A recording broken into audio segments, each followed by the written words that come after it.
It might be that once we learn that we are actually living in exile, that we can come to the conclusion of our exile.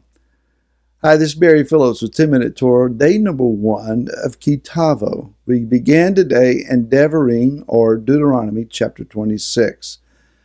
Let me mention to you that last week with Kitetse, Thursday and Friday, I was unable to record due to spending some time with my mom, and it's just not a place conducive to recording, either with the internet or with a quiet place to say something. So I apologize for that. For those who join regularly, we'll try to make that up to you. Continuing, the opening phrase of Tavo is when you come into the land. The idea here is that when Israel comes into the land of their inheritance, there are certain things that's going to be required of them. A prophetic nature of this phrase is that it may very well refer to the end of the exile when we actually return home. It's important for us to understand that the natural conclusion to you and I walking according to the Torah is that we're going to go home and live in Eretz Israel. Now, for those of us that have been long-term, multiple generations living here in America or some other country outside that realm, we may say, well, I don't know if I want to leave or not. Israel's a nice place. I visited, but I'm an American, or I'm an Australian, or I'm a European. The reality is that there will be no place on earth that will be able to compare with that which Yeshua will oversee in the land of Israel. His authority will be worldwide. But this chosen land that Yah gave to Abraham back in Bereshit chapter 15 and verse 18 is spectacular. We haven't yet seen Israel as it's going to be. So the natural conclusion is that those who walk according to the Torah live in the land that is promised to us in the Torah. Again, we may have to make some mental and allegiance adjustments there. But it's important that we understand that. Now, you and I, as was Israel, we are not destined to walk eternally in the wilderness. It could be argued that wilderness is another term for exile. It is living outside the land of promise. It is also a place of trying and refining and revealing who we are and what our affections of the heart really are all about. So we have a destination.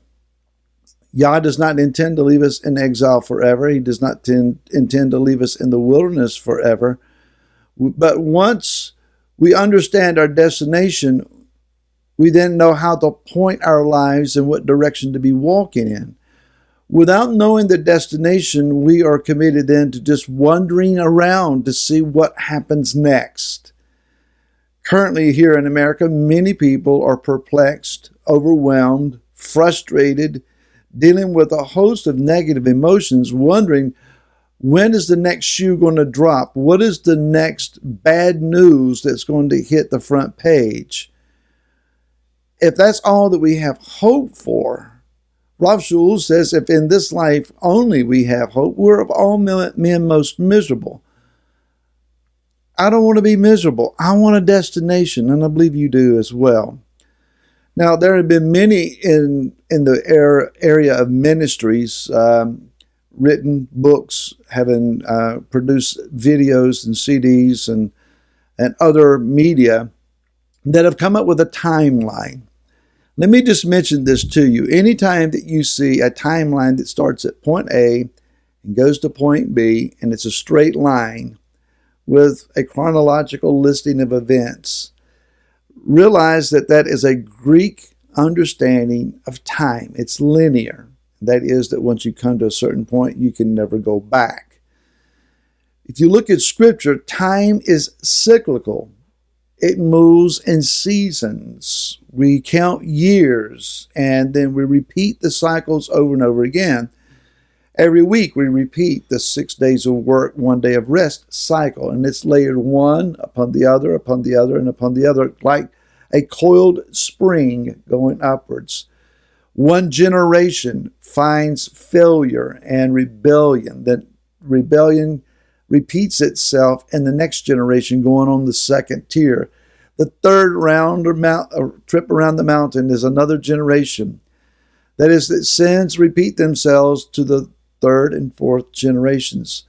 Someone in the cycles of generations has to break the sin code, break the cycle of the curse in order for the following generations to be free. So that's just a thought. Now, when we read a book, The Late Great Planet Earth, Hal Lindsey wrote many years ago, the whole Left Behind series, again, many years ago. Some others are currently writing and prophesying about these last days and how it's going to be and what you can anticipate happening. Some are scriptural and some are looking to sell materials. What does the Word say? In these days when we're going to go back home, what does the Word say? Well, Yeshua says in Matthew 24, that we're going to see the destruction of the Temple Mount area. False messiahs will appear. Of course, the famous phrase of wars, famines, pestilences, and earthquakes. Persecution for the name of Yeshua, causing many to stumble.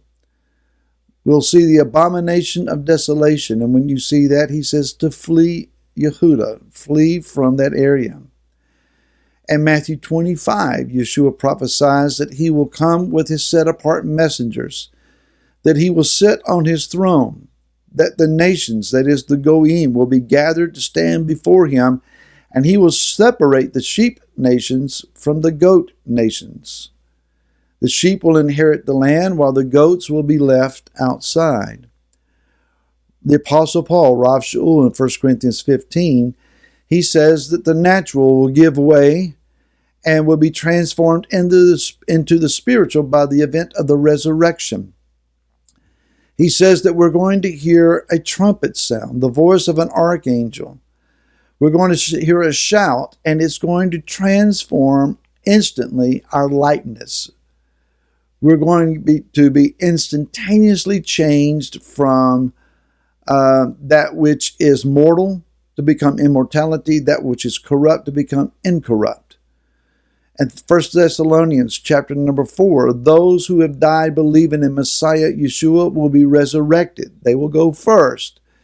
Then we which are alive and still on the earth will be caught up together in the air with them. This is the resurrection. The rapture doctrine is similar, but instead of Yeshua doing a U-turn and taking us to heaven for 7 years while the Jews get slammed around by the judgment of Yah on the earth, we do the U-turn, in my belief, and we follow Yeshua to the earth to begin the kingdom. In Isaiah chapter number 11, the branch, Yeshua, the Samach, will rule the earth with righteousness. The animal kingdom will be changed. The outcast of Israel will be regathered from the four corners of the earth. Ephraim and Yehuda will be restored and learn to live together cooperatively and in shalom and peace. And Isaiah 43, it says that the four directions will be commanded to give up Yahweh's people. Ezekiel 37 says that the dead, dry bones of the house of Israel will be resurrected, hearing the word of Yah, prophecy, that the Ruach will breathe on them from the four winds, and the outpouring of the Ruach of Kodesh will enable them to become defined as the house of Israel.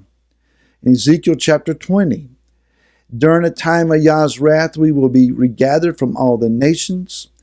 We will meet him in the wilderness, and there we will be judged panim al panim, face to face.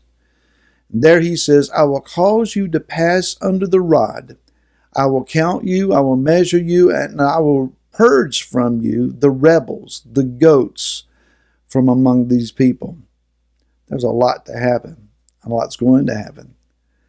And tomorrow, more 10-minute Torah is going to happen. We'll see you then. Until then, shalom.